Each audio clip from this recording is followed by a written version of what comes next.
I grew up in a town in the Dallas-Fort Worth area, but moved away for college. I wanted a more liberal setting, chalk it up as youthful idealism. So I moved to the Northeast to go to a school. I would come back every holiday and summer to my folks' place and catch up with friends, the whole college summer thing. My college was very uneventful. I wasn't much of a school spirit kind of guy. I wanted to get it over with so I could go back home, because after 3 years of school, the youthful idealism gave way to reality. One summer night, I'm at the local college bar and I meet up with a girl I've known since elementary school. We go out for drinks and she kept talking about this one guy who would always hit on her at the bar. Me being a 6-foot guy, built fairly well, it would be my duty to be on the lookout for these creeps. Just then, I noticed this guy. He gave me an uneasy feeling. He was a white male, bald, not at all intimidating, looked just like an average guy. He looked older than us, but I chalked it up to the bald head. The thing that did creep me out was his gaze. It was like he was looking at you, but through you. He stood up and walked over to my friend. He approached her and made small talk with her. She introduced me to him. He must have been intimidated by me, because he left right after that. She turned to look at me and said, "That's the creep." I leave it alone, and we go on about our night. About 2 months later, I get a call. The bar creep was no ordinary guy at all. He was arrested for murder, and the details of the murder were so horrific, it made me literally uneasy.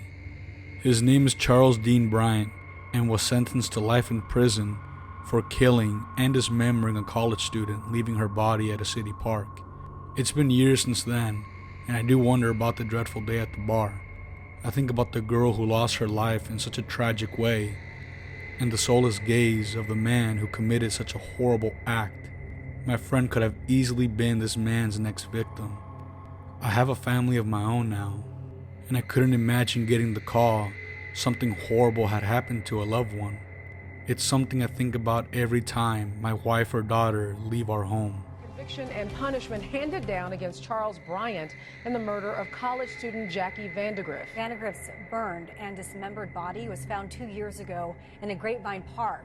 Bryant stood but showed little emotion. Earlier, the jury deliberated about 2.5 hours before finding Vandegrift, a personal trainer and bartender, guilty of Vandegrift's murder. He was also found guilty of tampering. My name is Diego, and I've been obsessed with isolation and nature my entire life. I recently decided to make the move and buy and convert a van into my on-the-road home. It was a dream come true. I was somewhere in Route 66 exploring all of the national parks and museums. During breakfast one morning, I was told by a fellow van lifer, Tyler, that I had to check out some of the abandoned sites along the road. Along with living the van life, I enjoyed doing some urban exploring, and I thought, what better than doing some exploring while traveling? Tyler did mention there was this abandoned school everyone would talk about, but would always suggest avoiding. He said many people would stumble upon drifters who were territorial and violent, but there had also been a couple cases of disappearances and a murder that were linked to that area. I thanked him for the heads up and made my way out. Disregarding everything Tyler had told me, I decided to find this school and do some exploring. A quick Google search showed me exactly where it was.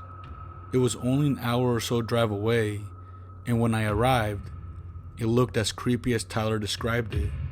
Completely run down, graffiti everywhere, garbage all over the floor, broken windows, etc. I'm an adrenaline junkie, and I live for a good scare, or so I thought. I decided this would be where I set up camp for the night. It was starting to get dark out. I cooked up some dinner and watched a bit of Netflix. Just before 10:30 p.m., I made my way to the building. As I approached the school, it looked even worse up close. As there wasn't a door, I made my way in. It was a mess. Tables and chairs everywhere, beer cans and food wrappers littered the floor. There was also a mattress by the door with a giant stain on it. I could have sworn it was blood. I began to do some exploring. For those wondering, I only had my flashlight on me. and this is before I began recording my findings. It kept getting more and more eerie the deeper I made my way into the school. I made my way into the kindergarten classroom. I about crapped my pants when I saw someone had set up doll heads on one of the desks. I began looking at some of the books. It made me really upset for those kids who lost their school. I was even more curious as to why they shut this place down. I had picked up a book and began to read it when suddenly I heard a shuffling noise behind me. I stood up quickly, pointing the flashlight in the direction I heard the noise. I must be hearing things, I thought to myself. I decided to leave, but as I turned to face the door, I began to hear a manic laugh coming from behind the door of the classroom closet. I booked it and ran back to my van.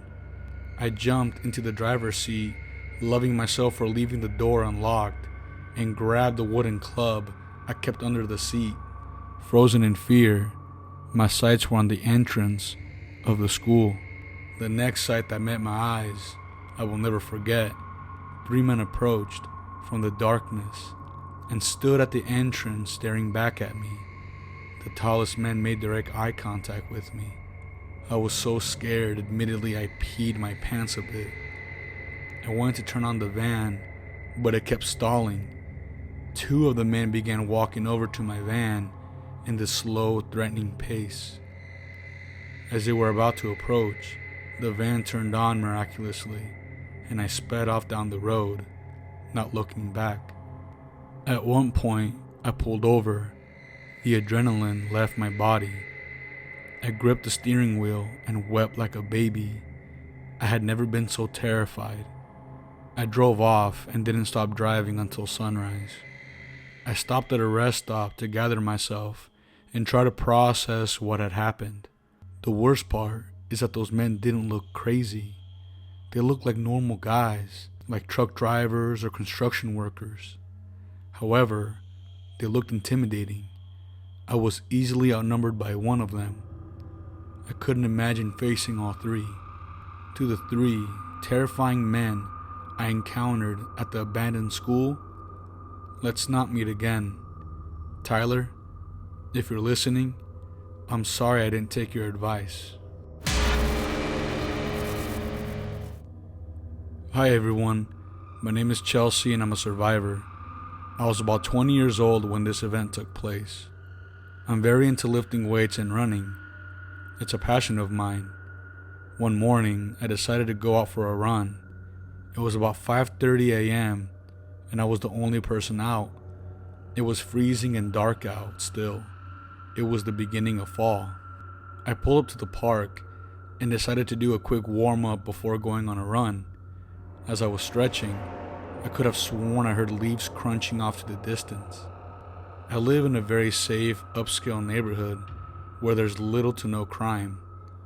I assumed it was a deer or some sort of small animal. As I began to run, I could have sworn I could feel eyes on me. I began to run down a small slope when I noticed the silhouette of a hooded man standing behind a tree. As startled as I was, I pretended not to see him and began to run faster. My plan was to circle back to my car. I approached my car, and just as I was opening the door, I was shoved violently into my car. I hit my head and collapsed to the floor. I felt 2 painful kicks to the ribs, followed by a deep voice telling me to be quiet. I laid on my side, grasping for air. The man flipped me on my back and grabbed me by my feet.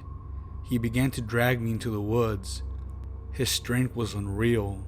He dragged me like a rag doll. As much as I tried to catch a glimpse of his face, I couldn't. He kept looking away, demanding me to turn my head away from him. He pulled a knife out and put it up to my throat. He told me, "Listen, the best way to survive is to do as I say."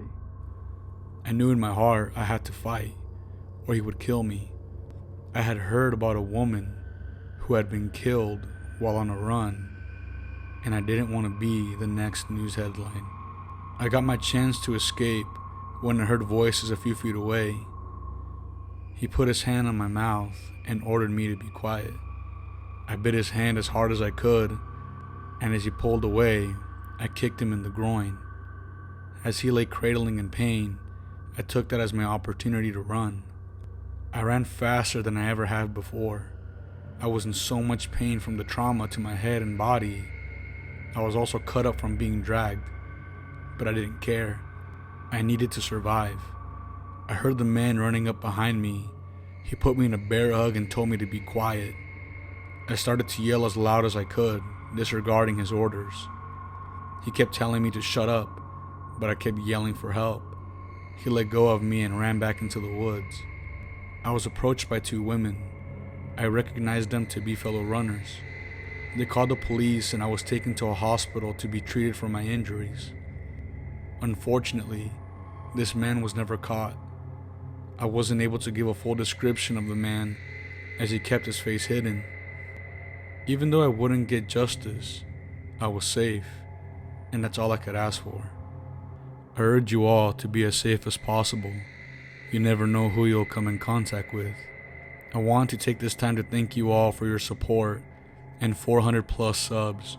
I really appreciate your patience, and I'm doing the best I can to upload regularly. If you have any of your own true stories, please email them to elcucuispooks@gmail.com. Again, thank you all for your support.